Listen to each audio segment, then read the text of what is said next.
Hello guys, today we are going to show you how to use Arc Browser Spaces, so don't forget to subscribe to our channel. So open Arc Browser on your desktop after you successfully installed it. To manage spaces and add spaces, just click on this left sidebar of Arc Browser and click on New Folder. This will name it, for example, Space 3, and you can successfully add some tabs here. So you can add, for example, let's say YouTube tab here.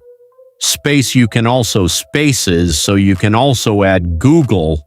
Let's head over to and click on Google, add also Google Calendar here to my space, so you have the ability to add any tabs that you want to your space.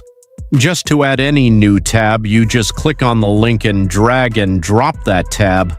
And this is how to manage spaces in Arc Browser.